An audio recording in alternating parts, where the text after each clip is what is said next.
Il y avait aussi Esther Gérin, qui se souvient du film Bagarre qu'on a tourné à Malocène. Bien sûr, c'était un événement, pensez un peu des impresarios, les vedettes, là, il y avait Maria Cazares, il y avait Vincent.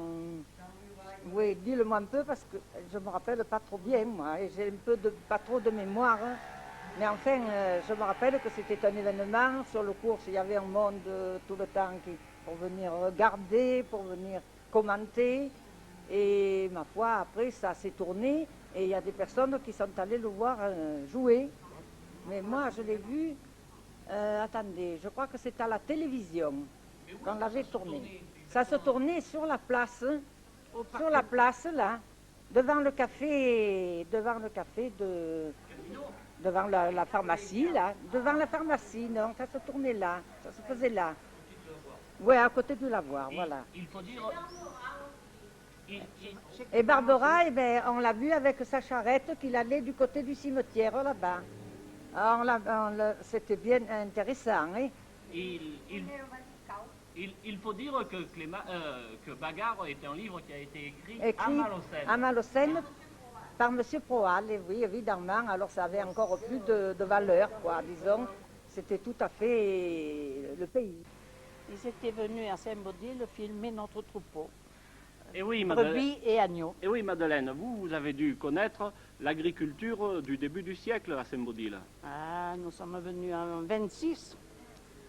Et il y avait que du blé, de l'orge, des trucs comme ça. On a fait les plantations nous-mêmes.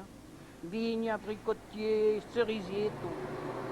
Vous vous souvenez de l'année où vous avez planté les premiers abricotiers ou les premiers cerisiers? Ah oui, nous sommes venus en 26, en 28.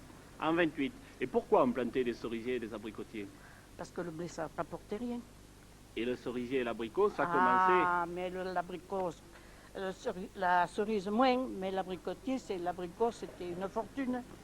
On portait ça au marché au Barreau. Et à Caron, il y avait M. Test qui s'en occupait aussi. C'était d'un gros rapport. Qu'est-ce que c'était les premières variétés d'abricots que vous avez plantées? Eh bien, le louisé qu'on appelait, le muscat, 2 ou 3 variétés comme ça. Le rosé, il est arrivé après? Le rosé. Le rosé aussi. Le rosé. Et en cerise, vous vous souvenez? Ah ben oui, les grosses, les Montmorency, les grosses cerises, les burlas, les trucs comme ça. Et voilà, cette évocation sur le début du siècle, rue du Terron, se termine.